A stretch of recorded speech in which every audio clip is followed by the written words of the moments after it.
Two યુગ દર્પણ academy વિદ્યાર્થી મિત્રો, આજે આપણે ચર્ચા કરવાની છે બંધારણની અંદર જે આપણે ઘણા બધા છે ટોપિકના વિડિયો બનાવીને મૂકી ગયેલા છે, જે તમે છે YouTube માં છે પ્લેલિસ્ટ ની અંદર તમે જોઈ શકો છો. બરોબર, ઘણા બધા છે લોકસભાના વિડિયો આવી ગયેલા છે, રાજ્યસભાના છે પ્રોટેમ સ્પીકરના આવી ગયેલા છે. બરોબર, આવા ઘણા બધા છે વિડિયો છે બંધારણના મૂકી ગયેલા છે. આજે આપણે જે બંધારણમાં ઘણા બધા વિડિયો છે ને અપલોડ કરીશું, પરંતુ આજે આપણે જે બંધારણના જે વિડિયોની ચર્ચા કરવાની છે ને, બરોબર, એ છે સૌથી મહત્વનો ટોપિક રહી ગયેલો છે. બંધારણની અંદર ભાગ નંબર 15 માં ચૂંટણી પંચની વાત કરી ગયેલી છે. તો અહીંથી જ આપણો વિદ્યાર્થી મિત્રો પહેલો પ્રશ્ન બને છે કે બંધારણના ભાગ નંબર 15 ની અંદર શેની વાત કરી ગયેલી છે? તો બંધારણના ભાગ નંબર 15 ની અંદર છે ચૂંટણી પંચની વાત કરી ગયેલી છે.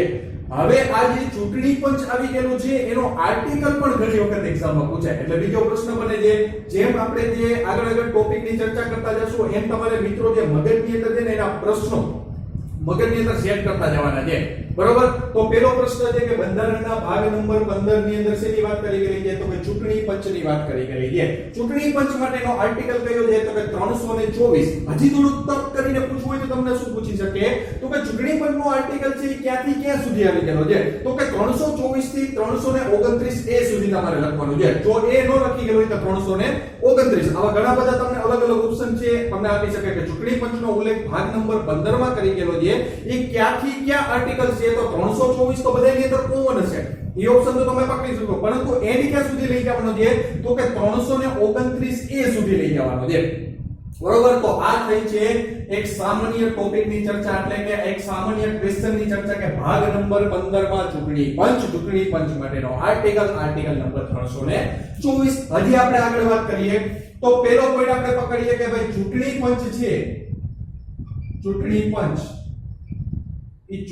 પંચની સ્થાપના ક્યારે થઈ ગઈ? ચૂંટણી પંચની સ્થાપના આ ઘણી વખત છે ફેક્ચ્યુઅલ ડેટા રહી ગયેલા છે. બરોબર, આને તમારે યાદ જ રાખવા પડે કે ભાઈ ચૂંટણી પંચની છે સ્થાપના ક્યારે થઈ ગયેલી હતી? તો યાદ રાખજો, ચૂંટણી પંચની સ્થાપના છે 25 જાન્યુઆરી 1950. ક્યારે થઈ ગયેલી હતી? 25 જાન્યુઆરી 1950 ના રોજ છે ચૂંટણી પંચની છે એ સ્થાપના કરી ગયેલી હતી. બરોબર, એટલા માટે 2011 થી, એટલા માટે છે 2011 ની સાથે આ પણ એક છે સૌથી મહત્વનો ટોપિક રહી ગયેલો છે. બરોબર, એટલે કે મુદ્દો રહી ગયેલો છે. એટલા માટે 2011 થી છે ને વિદ્યાર્થી મિત્રો 25 જાન્યુઆરીને છે ચૂંટણી મતદાતા દિવસ, ચૂંટણી અથવા તો મતદાતા દિવસ તરીકે ઉજવવામાં આવે છે. કયો દિવસ છે? એ મતદાતા દિવસ તરીકે ઉજવાય છે. તો 25 જાન્યુઆરીને ઉજવાય છે. શું કામ એને ઉજવાય છે? તો કે 25 જાન્યુઆરી 1950 ના રોજ ચૂંટણી પંચની શું કરવામાં આવી હતી? સ્થાપના કરવામાં આવી હતી. એટલા માટે અહીંથી એક તમને છે ને વિજ્ઞાનનો ક્વેશ્ચન હું તમારા માટે પૂછું છું, જે તમારે મને છે ને કોમેન્ટ બોક્સમાં કહેવાનો છે. વિજ્ઞાનનો ક્વેશ્ચન એવો ઘણી વખત એક્ઝામની અંદર પૂછાય છે કે આપણે જ્યારે છે ને મતદાન કરવા જઈએ છીએ, આપણે જ્યારે જે મતદાન કરવા જઈએ છીએ ને ત્યારે આપણને છે ને અહીંયા આંગળી ઉપર છે ને સાઈ લગાડે છે. બરોબર, તમને કદાચ મતદાન કરવા ગયા હશો, તમને ખબર છે કે આંગળી ઉપર સાઈ લગાડવામાં આવે છે. આ સાઈને છે ને વૈજ્ઞાનિક ભાષામાં શું કહેવાય? આ સાઈને વૈજ્ઞાનિક ભાષામાં શું કહેવાય ને એ તમારે મને કોમેન્ટ બોક્સમાં લખવાનું છે. આ પોઈન્ટ ભણાવતો તો એટલા માટે યાદ આવી ગયું ને આ જે મુદ્દો પૂછી ગયેલો છે ને એ એક્ઝામ ની અંદર પૂછાઈ ગયેલો છે, એટલા માટે તમને પૂછ્યું છે. બરોબર, એટલે તમારે એ છે કોમેન્ટ બોક્સમાં કહેવાનું છે. ફરી પાછો ક્વેશ્ચન રિપીટ કરું છું કે આપણે જ્યારે મતદાન કરવા જઈએ છીએ ત્યારે આંગળી ઉપર જે સાઈ લગાડવામાં આવે છે ને એને વૈજ્ઞાનિક ભાષામાં એનું વૈજ્ઞાનિક નામ શું રહી ગયેલું છે એ તમારે મને કોમેન્ટ બોક્સમાં કહેવાનું છે. અને બીજો એક મહત્વનો મુદ્દો કે ચૂંટણી પંચની સ્થાપના થઈ હતી એ 2011 થી 25 જાન્યુઆરીને છે મતદાતા દિવસ તરીકે ઉજવાય છે. એટલે કે 2011 થી, એટલે તમને પૂછી શકે કે ભાઈ મતદાતા દિવસ ઉજવવાની શરૂઆત કયા વર્ષથી કરવામાં આવી ગઈ હતી? 2010 થી, 2011 થી, 2012 થી કે 2013 થી? તો આ પણ એક મહત્વનો મુદ્દો રહી ગયેલો છે. હવે ત્યારબાદ જોઈએ કે ચૂંટણી પંચની જ્યારે સ્થાપના થઈ ત્યારે પ્રથમ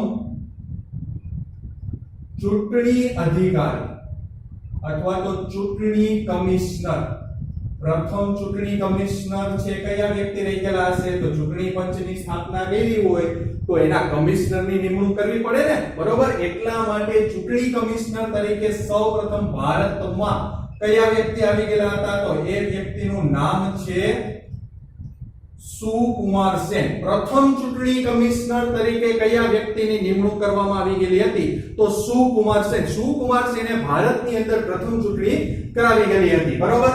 હવે અહીંથી આગળ જોઈએ તો સુકુમાર સેન આવી ગયા પ્રથમ ચૂંટણી કમિશનર તરીકે આવી ગયા છે. હવે આગળ જોઈએ તો હાલમાં એટલે કે 2020 ની અત્યારે આપણે વાત કરીએ છીએ. હાલમાં 2020 માં મુખ્ય ચૂંટણી કમિશનર, હાલમાં 2020 ની અંદર મુખ્ય ચૂંટણી કમિશનર તરીકે કયા વ્યક્તિ રહી ગયેલા છે? તો એ વ્યક્તિનું નામ છે સુનિલ અરોરા. કયા વ્યક્તિ રહી ગયેલા છે? સુનિલ અરોરા નામના વ્યક્તિ રહી ગયેલા છે, બરોબર? તો અહીંથી પણ આ ક્વેશ્ચન પૂછે, કદાચ નવા કોઈ ચૂંટણી કમિશનર આવી જાય તો એનું પણ તમને નામ પૂછી શકે, બરોબર? તો પ્રથમ ચૂંટણી કમિશનર તરીકે જે વ્યક્તિ હતા ને એ વ્યક્તિ હતા સુકુમાર સેન. 2018 માં છે જે વ્યક્તિ આવ્યા ને એનું નામ છે સુનિલ અરોરા. અને હાલમાં 2020 ની અંદર પણ કયા વ્યક્તિ રહી ગયેલા છે? સુનિલ અરોરા, બરોબર? હવે જે સુનિલ અરોરા છે એ કેટલામાં ચૂંટણી કમિશનર છે? જો અહીંયા તમને એવું પૂછી શકે કે પ્રથમ તો છે એટલે પહેલા નંબરના, એટલે કે પ્રથમ નંબરના તો આ રહી ગયેલા છે, પરંતુ હાલમાં જે સુનિલ અરોરા રહી ગયેલા છે ને એ કેટલામાં ક્રમના છે? એનો ક્રમ 15મો રહી ગયેલો છે, 16મો રહી ગયેલો છે, 17મો રહી ગયેલો છે? આવા પણ પ્રશ્ન બનાવી શકે. તો હાલમાં જે સુનિલ અરોરા આવી ગયેલા છે ને, બરોબર, એ 23માં છે. કેટલામાં છે? એનો ક્રમ યાદ રાખવો હોય તો 23માં આવી ગયેલા છે. હવે અહીંથી એક બીજો પ્રશ્ન બનાવો તો બનાવી શકાય, અઘરો બનાવો તો અહીંથી બનાવી શકાય. ચૂંટણી પંચના પ્રથમ અને હાલના તમને ખબર છે, પરંતુ તમારે મને એ કહેવાનું છે કે ચૂંટણી પંચના છે એ બીજા ચૂંટણી કમિશનર તરીકે કયા વ્યક્તિ રહી ગયેલા હતા? અને આ 23માં રહી ગયેલા છે ને એની પહેલા 22માં ચૂંટણી કમિશનર તરીકે કયા વ્યક્તિ રહી ગયેલા હતા? બરોબર? આ બે મુદ્દા કહેવાના છે. બેમાંથી એક પ્રશ્નનો જવાબ અત્યારે તમને કહી દઉં છું. કોઈ પણ એક પ્રશ્નનો જવાબ તમારે મને કોમેન્ટ બોક્સની અંદર કહેવાનો છે. જો પ્રથમ મેં તમને કહી દીધા છે સુકુમાર સેન, હાલમાં 2020 ની અંદર મુખ્ય ચૂંટણી કમિશનર છે સુનિલ અરોરા. કેટલામાં ક્રમમાં? તો કે 23માં ક્રમના છે. હવે 22માં ક્રમના કયા વ્યક્તિ આવી ગયેલા છે? તો એ વ્યક્તિનું તમને નામ કહી દઉં છું, ઓમ પ્રકાશ રાવત. એ વ્યક્તિનું નામ હું તમને કહી દઉં છું, ઓમ પ્રકાશ રાવત. પરંતુ એવું પૂછે કે ભાઈ સુકુમાર સેન પછી ભારતમાં બીજા ચૂંટણી કમિશનર તરીકે કયા વ્યક્તિ રહી ગયેલા હતા? તો આ તમારે મને કોમેન્ટ બોક્સમાં કહેવાનું છે. એ હું તમને અત્યારે લેક્ચર દરમિયાન કહેતો નથી, કારણ કે એટલું તમે થોડુંક રીડિંગ કરશો ને એટલે તમને અપડેટ થતું રહેશે, બરોબર? તો આવા પ્રશ્ન એક્ઝામમાં પૂછાય, આવા પણ પ્રશ્નો છે એક્ઝામની અંદર કદાચ પૂછાઈ શકે. અને પ્રથમ અને હાલના તો છે એક્ઝામની અંદર રિલેટેડ પૂછાય છે. હવે છે આજે ચૂંટણી પંચ આવી ગયેલું છે. એ ચૂંટણી પંચ કોની ચૂંટણી કરાવે છે?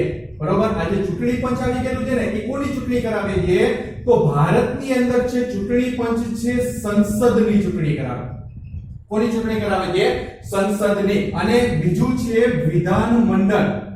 બીજું આવી ગયેલું છે વિધાન મંડળ, બરોબર? તો સંસદની અંદર કેટલા ગૃહ આવી ગયેલા છે? તો તમને બધાને ખબર છે સંસદની અંદર 2 ગૃહ આવી ગયેલા છે. એક કહેવાય છે લોકસભા અને બીજું કહેવાય છે રાજ્યસભા, બરોબર? તો ખાલી સંસદ બોલીએ તોય ચાલે. સંસદની ચૂંટણી કોણ કરાવે છે? તો કે સંસદમાં જે બંને ગૃહ આવી ગયેલા છે ને, લોકસભા અને રાજ્યસભા, એની ચૂંટણી કરાવે છે દેશનું ચૂંટણી પંચ, એટલે કે કેન્દ્રનું ચૂંટણી પંચ તરીકે ઓળખાય છે. અને વિધાન મંડળની અંદર પણ 2 ગૃહ આવી ગયેલા છે. કયા ગૃહ આવી ગયેલા છે? તો વિધાનસભા અને બીજું શું કહેવાય છે? તો કે જે રાજ્યમાં વિધાન પરિષદ હોય છે એને વિધાન પરિષદ તરીકે ઓળખાય છે. ગુજરાતમાં ખાલી વિધાનસભા છે, વિધાન પરિષદ છે નહીં. તો છે કેન્દ્રનું ચૂંટણી પંચ જે આવી ગયેલું છે ને, આર્ટિકલ નંબર 324 ભાગ નંબર 15 માં જેની વાત કરી ગયેલી છે, એ સંસદની ચૂંટણી કરાવી છે. એટલે કે લોકસભા અને રાજ્યસભાની અંદર જેટલા એમપી આવી ગયેલા છે, મેમ્બર ઓફ પાર્લામેન્ટ આવી ગયેલા છે, એની ચૂંટણી છે એ કેન્દ્રનું ચૂંટણી પંચ કરાવે છે. દરેક રાજ્યની અંદર જે વિધાનસભા આવી ગયેલા છે એમાં એમએલએ ની ચૂંટણી પણ કોણ કરાવે છે? તો કે કેન્દ્રનું ચૂંટણી પંચ. અને કોઈ રાજ્યની અંદર જો વિધાન પરિષદ આવી ગયેલી હોય તો ત્યાં પણ છે કોણ ચૂંટણી કરાવે છે? તો કે કેન્દ્રનું ચૂંટણી પંચ કરાવે છે. હવે તમને અહીંથી એક પ્રશ્ન થશે કે દરેક રાજ્યની અંદર જે વિધાનસભા આવી ગયેલી હોય, બરોબર, તો એની ચૂંટણી જો કેન્દ્રનું ચૂંટણી પંચ કરાવતું હોય તો રાજ્યનું ચૂંટણી પંચ શું કરાવતું હોય? આવો પ્રશ્ન તમારા મગજની અંદર થતો હશે. એટલા માટે અહીં બાજુમાં લખું છું કે રાજ્યના ચૂંટણી પંચ માટે છે ને, અહીં બાજુમાં લખી નાખું રાજ્યના ચૂંટણી પંચ માટે. રાજ્યનું ચૂંટણી પંચ પાછું અલગ હોય છે, બરોબર, જેના માટેનો આર્ટિકલ રહી ગયેલો છે 243 કે. જો તમને એક્ઝામમાં પૂછે ને રાજ્યના ચૂંટણી પંચ માટેનો આર્ટિકલ કયો છે, આપણે તો આપણા ગુજરાત રાજ્યની ખાલી વાત કરવાની હોય છે, તો રાજ્યના ચૂંટણી પંચ માટેનો આર્ટિકલ હોય છે 243 કે. પરંતુ છે કેન્દ્રના ચૂંટણી પંચ માટેનો આર્ટિકલ પૂછે તો આર્ટિકલ કયો આવશે? 324. એટલે પરીક્ષાની અંદર પ્રશ્ન પૂછાય તો ઉતાવળે જવાબ ન ટીક કરજો. પેલા વ્યવસ્થિત વાંચો કે રાજ્યના ચૂંટણી પંચની વાત કરી છે કે કેન્દ્રના ચૂંટણી પંચની વાત કરી ગયેલી છે. તો રાજ્યનો ચૂંટણી પંચ છે એને 243 કે, બરોબર, આર્ટિકલ ની અંદર સમાવેશ થઈ ગયેલો છે. તો કે કેની ચૂંટણી કરાવે? તો કે આ ચૂંટણી કરાવશે ગ્રામ પંચાયત. એની ચૂંટણી કરાવશે ગ્રામ પંચાયત. એના પછી ચૂંટણી કરાવશે તાલુકા પંચાયત, બરોબર, જે સ્થાનિક સ્વરાજની સંસ્થાઓ તરીકે જેને આપણે ઓળખીએ છીએ, બરોબર, એ ગ્રામ પંચાયત, તાલુકા પંચાયત અને ઉપરના સ્તરે શું રહી ગયેલું હોય છે? તો કે જિલ્લા પંચાયત. ઉપરના સ્તર ઉપર શું રહી ગયેલું હોય છે? જિલ્લા પંચાયત. અને ભાગ 9 એની અંદર, ભાગ 9 એની અંદર આ શેમાં વાત કરી ગયેલી છે? બંધારણના ભાગ નંબર 9 ની વાત કરી ગયેલી છે. બંધારણના ભાગ નંબર 9 માં છે કે તાલુકા પંચાયત, જિલ્લા પંચાયત અને ગ્રામ પંચાયત ની વાત કરી ગયેલી છે. ભાગ નંબર 9 એની અંદર છે નગરપાલિકા અને મહાનગરપાલિકા. નગરપાલિકા અને મહાનગરપાલિકા આ બધાની ચૂંટણી છે કોણ કરાવે છે? તો કે રાજ્યનું ચૂંટણી પંચ દ્વારા કરવામાં આવે છે. તો રાજ્યનું ચૂંટણી પંચનું કામ આ થયું. અને કેન્દ્રનું ચૂંટણી પંચ છે સંસદ અને વિધાનમંડળ. સંસદની અંદર લોકસભા, રાજ્યસભા, વિધાનમંડળની અંદર વિધાનસભા અને વિધાનમંડળનો સમાવેશ થાય છે. તે ઉપરાંત છે આ છે રાષ્ટ્રપતિની પણ ચૂંટણી કરાવે છે. રાષ્ટ્રપતિની ચૂંટણી કોના દ્વારા થાય છે? તો કે કેન્દ્રના ચૂંટણી પંચ દ્વારા થાય છે. રાજ્યના ચૂંટણી પંચ દ્વારા થતી નથી. અને ઉપરાષ્ટ્રપતિની ચૂંટણી પણ કોણ કરાવે છે? તો કે કેન્દ્રનું ચૂંટણી પંચ કરાવે છે. તો કેન્દ્રના ચૂંટણી પંચની અંદર છે સંસદ, વિધાનમંડળ, રાષ્ટ્રપતિ અને ઉપરાષ્ટ્રપતિ. હવે તમારા મગજમાં પ્રશ્ન થતો કે દરેક રાજ્યની અંદર જે રાજ્યપાલ છે એની ચૂંટણી કોણ કરાવતું હોય છે? દેશની અંદર રાષ્ટ્રપતિની તો ચૂંટણી થાય છે, તો રાજ્યપાલની કઈ ચૂંટણી થતી હશે ને? ઘણાના મગજની અંદર આવો પ્રશ્ન આવતો હશે ને, ઘણાને ખબર પડી ગઈ છે કે હું શું કહેવા માંગુ છું. તો રાજ્યપાલની ક્યારે ચૂંટણી થતી હોતી નથી. રાજ્યપાલની તો ડાયરેક્ટ શું થાય છે? તો કે રાજ્યપાલની તો ડાયરેક્ટ નિમણૂક થાય છે. કોણ કરે છે? તો આખા ગામને ખબર છે, રાષ્ટ્રપતિ દ્વારા કરવામાં આવે છે. કોના દ્વારા કરવામાં આવે છે? રાષ્ટ્રપતિ દ્વારા છે રાજ્યપાલની નિમણૂક કરવામાં આવે છે. એના માટે ક્યારે કોઈ પણ ચૂંટણી હોતી નથી. તો એટલી ચૂંટણી જે છે ને, એટલી ચૂંટણી છે એ કેન્દ્રનું ચૂંટણી પંચ કરાવે છે. બાકીની જે ચૂંટણી રાજ્યની અંદર રહી ગયેલી છે એ રાજ્યનું ચૂંટણી પંચ કરાવે છે. બંને માટેની કામગીરી છે, બરોબર, એ અલગ અલગ રહી ગયેલી છે અને બંને માટેના આર્ટિકલ કેવા રહી ગયેલા છે? અલગ અલગ રહી ગયેલા છે. હજી અહીંથી આપણે આગળ વધીએ તો આ રહી ગયેલી છે કેન્દ્રનું ચૂંટણી પંચ, બરોબર. હવે જોઈએ તો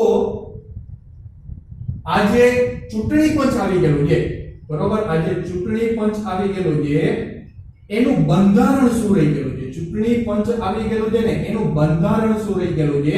તો એનું બંધારણ તમારે બોલવું હોય તો આવી રીતે બોલી શકાય, 1 + 2 = 3. હવે અમુક લોકોને થતો હશે કે આનું શું લખી ગયેલું છે? 1 + 2 = 3. એનો મતલબ શું થતો હશે? તો આનું બંધારણ એટલે એવું કે ચૂંટણી પંચનું બંધારણની અંદર એક હોય ને, એ મુખ્ય ચૂંટણી કમિશનર હોય છે, મુખ્ય ચૂંટણી કમિશનર હોય છે. અને આ જે બે આવી ગયેલા હોય છે ને, બરોબર, એ અન્ય સભ્યો તરીકે રહી ગયેલા હોય છે. એટલે કે મુખ્ય ચૂંટણી કમિશનરને સહાય કરવા માટે, બરોબર, જે અન્ય બે છે એ રહી ગયેલા હોય છે, બરોબર. એટલે હાલમાં છે એ ભારતના બંધારણની અંદર ચૂંટણી પંચનું બંધારણ કંઈક 1+2 નું જોઈએ. એક મુખ્ય કમિશનર હોય છે અને બે છે અન્ય સભ્યો, એને સહાયક સભ્યો રહી ગયેલા હોય છે. પરંતુ ભારતના બંધારણની અંદર, ભારતના બંધારણમાં ચૂંટણી પંચ માટે એના સભ્યોની કોઈ પણ છે એ લાયકાત કયો કે કેટલા સભ્યો રાખવા જોઈએ એનો કોઈ ઉલ્લેખ કરી ગયેલો છે નહીં. હવે થાય કે આ જે 1 અને 2 આ ટોટલ 3 ની નિમણૂક કોના દ્વારા કરવામાં આવે છે, બરોબર. આ 1 અને 2 ટોટલ 3 ની નિમણૂક કોના દ્વારા કરવામાં આવે તો મુખ્ય ચૂંટણી કમિશનરની નિમણૂક, બરોબર, મુખ્ય ચૂંટણી કમિશનરની નિમણૂક કોના દ્વારા કરવામાં આવે છે? મુખ્ય ચૂંટણી કમિશનરની નિમણૂક છે હંમેશા રાષ્ટ્રપતિ દ્વારા કરવામાં આવે. કોના દ્વારા કરવામાં આવે છે? રાષ્ટ્રપતિ દ્વારા કરવામાં આવે છે. તો તમને બધાને પ્રશ્ન થતો કે આ અન્ય બેની નિમણૂક કોના દ્વારા કરવામાં આવે છે? તો અન્ય બેની નિમણૂક રહી ગયેલી છે ને, બરોબર, એ રાષ્ટ્રપતિ છે કોની સલાહ લેશે? તો કે ચૂંટણી પંચના મુખ્ય કમિશનર, બરોબર, મુખ્ય કમિશનરની સલાહથી, બરોબર, મુખ્ય કમિશનરની સલાહથી અન્ય બેની શું કરશે? નિમણૂક થશે, બરોબર. એટલે કે આ એકની નિમણૂક તો કોના દ્વારા કરવામાં આવી? તો કે એકની નિમણૂક રાષ્ટ્રપતિ દ્વારા, પરંતુ આ બેની નિમણૂક છે રાષ્ટ્રપતિ કોની સલાહ લેશે? તો કે મુખ્ય ચૂંટણી કમિશનરની સલાહથી અન્ય બેની નિમણૂક કરવામાં આવે છે, બરોબર. પરંતુ જ્યારે ચૂંટણી પંચની સ્થાપના થઈ હતી, ને ત્યારે છે બંધારણ શું રહી ગયેલું હતું? તો વિદ્યાર્થી મિત્રો, ત્યારે બંધારણ છે ને 1 નું રહી ગયેલું હતું, 0-1, બરોબર. હવે તમને એમ થતું કે 0-1 એટલે શું? તો કે જ્યારે ચૂંટણી પંચની સ્થાપના થઈ, એટલે કે 1950 ની અંદર ચૂંટણી પંચની સ્થાપના થઈ ને ત્યારે ખાલી એક જ, બરોબર, ચૂંટણી કમિશનર તરીકે વ્યક્તિ રહી ગયેલા હતા કે સુકુમાર સેને પ્રથમ ચૂંટણી જે એકલા હાથે કરાવી ગઈ હતી, બરોબર. બધી જવાબદારી એના હાથે હતી. તો કે આ એકનું બંધારણ ક્યાં સુધી ગયું? બરોબર, એકનું બંધારણ ક્યાં સુધી? તો કે 1950 થી લઈને 1989 સુધી. ક્યાં સુધી ગયું? 1950 થી લઈને 1989 સુધી જે એકનું બંધારણ થયું. તો કે 1+2 નું બંધારણ ક્યારે બન્યું? બરોબર, એક છે અને બે સહાયક સભ્યો ક્યારે આવી ગયા હતા? તો હવે અહીંથી આપણે સમજીએ કે તમને ખબર છે કે ભારતના બંધારણમાં 61મો બંધારણીય સુધારો થયો. 61મો શું થયો હતો? બંધારણીય સુધારો. આ ઘણી વખત એક્ઝામ ની અંદર પૂછાયો હોય છે, એટલે મગજની અંદર ફિટ કરીને લોક કરી દેજો કે એક્ઝામમાં સામે આવે ને 61મો બંધારણીય સુધારો કયા વર્ષમાં? તો 61મો બંધારણીય સુધારો છે ઈસવીસન 1989 માં. ક્યારે થઈ ગયેલો હતો? ઈસવીસન 1989 માં. ઈસવીસન 1989 માં જે છે 61મો બંધારણીય સુધારો થયો, એમાં શું કરવામાં આવ્યું?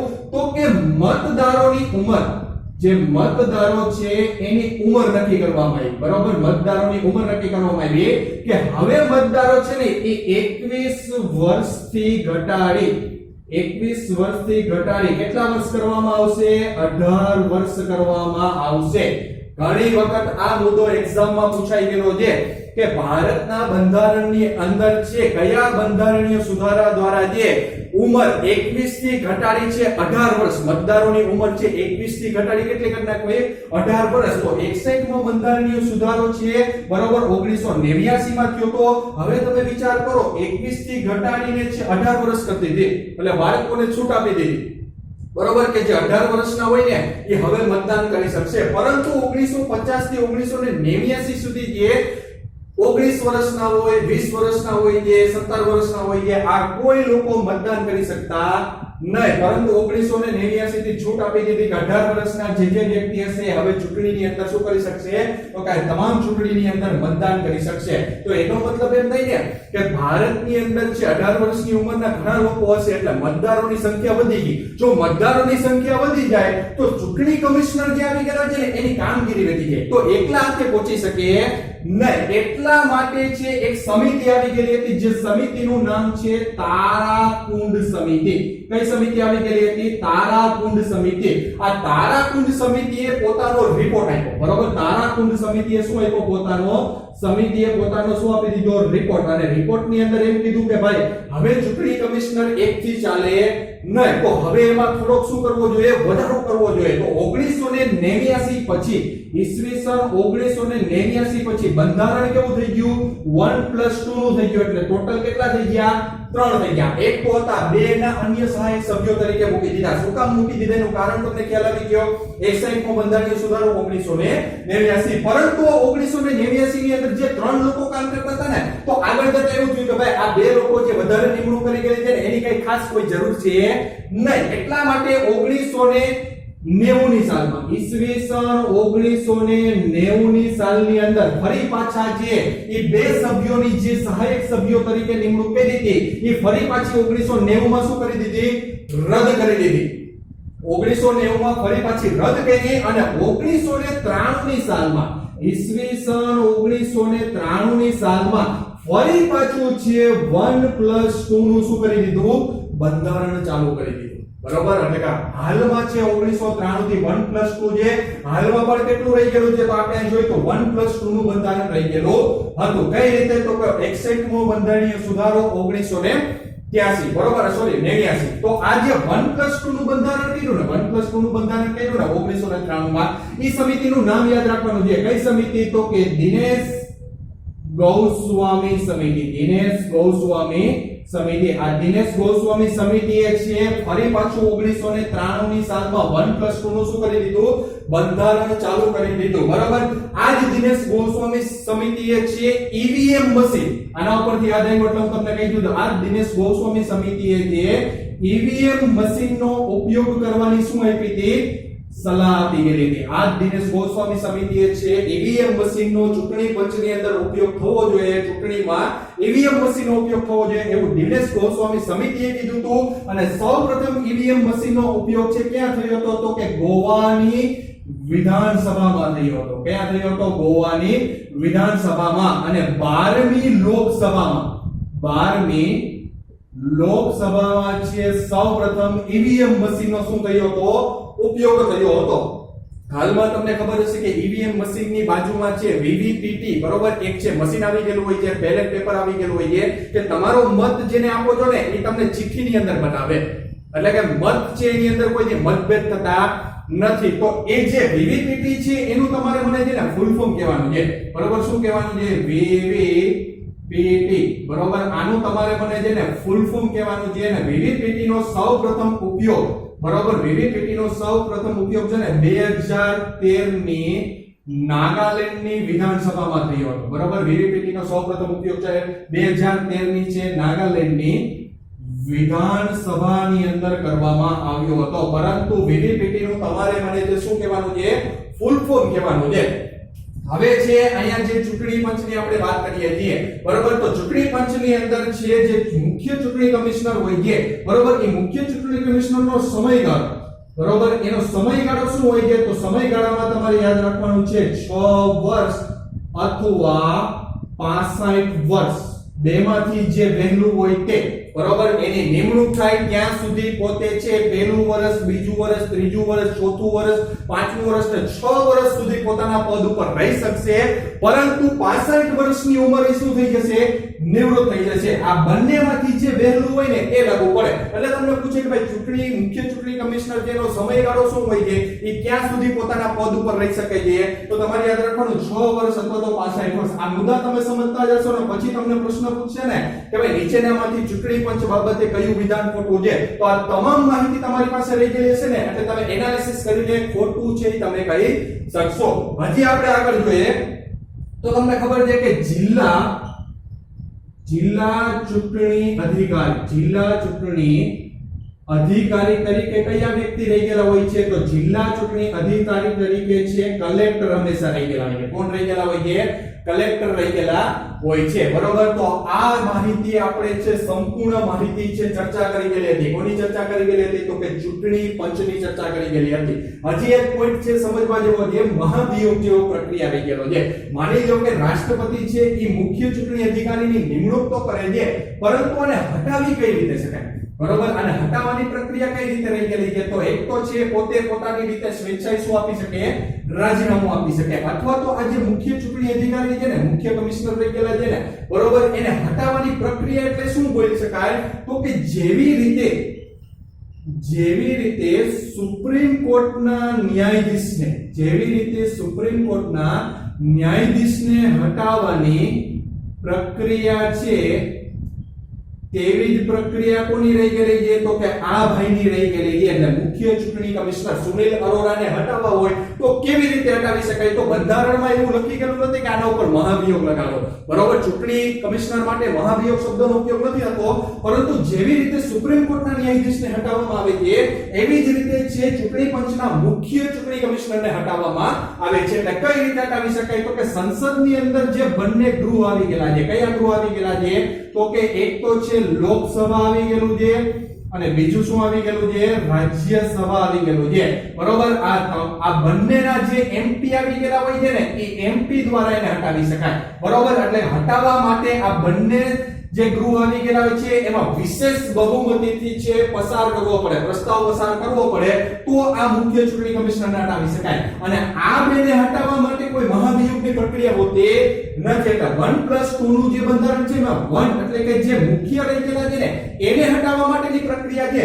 પરંતુ આ બેને હટાવવાની તો કઈ રીતે હટાવી શકાય? તો કે એને ભાઈ રાષ્ટ્રપતિ પાછા બોલાવી દે કે ભાઈ તમે પાછા આવતા રહ્યો.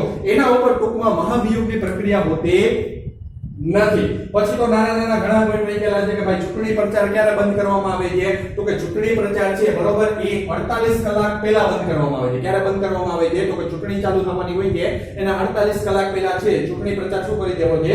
બંધ કરી દેવો છે. એક તમારા માટે હજી એક પ્રશ્ન જે મૂકવો છું કે ઈવીએમ મશીનની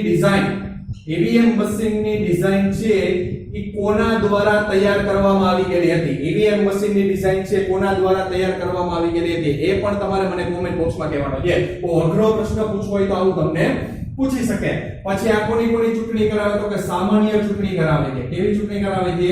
સામાન્ય ચૂંટણી કરાવે. સામાન્ય ચૂંટણી એટલે કેવી? તો કે દર 5 વર્ષે થતી હોય એવી ચૂંટણીને કેવી ચૂંટણી તરીકે ઓળખાય છે? સામાન્ય ચૂંટણી. જેમ કે લોકસભામાં દર 5 વર્ષે ચૂંટણી થાય છે, વિધાનસભાની અંદર દર 5 વર્ષે ચૂંટણી થાય છે. એના પછી જે પેટા ચૂંટણી કરાવે છે. કેવી ચૂંટણી કરાવે છે? તો કે પેટા ચૂંટણી પણ આ જ કરાવે છે. પેટા ચૂંટણી એટલે શું? તો કે કોઈ પણ એક એમપી અથવા તો એમએલએ, એ પોતે રાજીનામું આપે અથવા તો એનું અવસાન થઈ જાય ને કોઈ પણ એક જે સીટ ખાલી રહી છે ને, એ એક સીટ માટેની જે ચૂંટણી થાય છે એને શું કહેવામાં આવે છે? તો કે પેટા ચૂંટણી તરીકે ઓળખવામાં આવે છે. તો આ માહિતી રહી ગયેલી હતી ભારતના ચૂંટણી પંચ વિશે માહિતી રહી ગયેલી હતી. આટલું તમે છે ચૂંટણી પંચ વિશે છે તૈયાર કરી નાખો તો વિદ્યાર્થી મિત્રો તમારો લગભગ ચૂંટણી પંચમાંથી એક પણ માર્ક કપાય નહીં. અને તમને એવું લાગે કે હજી ચૂંટણી પંચ વિશે છે, બરોબર, એ મને સમજાણું નથી, તો હજી એક ફરી વખત છે એ તમે એક વખત વિડિયો રિવાઇઝ કરી લેજો અથવા તો આની છે નોટ્સ તૈયાર કરી લેજો, બરોબર. પછી આપણે જે નેક્સ્ટ વિડિયોની અંદર છે બંધારણની અંદર કોઈ પણ એક નવા મુદ્દા સાથે મળીશું. ટુ ધ ડીપ પોઈન્ટ ની અંદર આપણે શું કરશું એની ચર્ચા કરશું. જો વિદ્યાર્થી મિત્રો આ વિડિયો તમને ગમ્યો હોય તો તમે લાઈક કરો, બરોબર. હજી સુધી અમારી ચેનલને સબસ્ક્રાઇબ ન કરી તો સબસ્ક્રાઇબ કરો અને આ વિડિયોને શેર કરતા ભૂલતા નહીં, બરોબર. આવી રીતે એક શેર ની નિશાની આપી ગયેલી હશે, બરોબર. તમારે YouTube ની નીચે એ શેર ની નિશાની કરજો અને બેલ આઇકોન ની નિશાની દબાવજો જેથી કરીને નવા વિડિયો જે અપલોડ કરું ને એ તમારા મોબાઈલ સુધી આવી જાય, બરોબર. નવા વિડિયો સાથે આપણે મળીશું. ત્યાં સુધી જય હિન્દ, જય ભારત.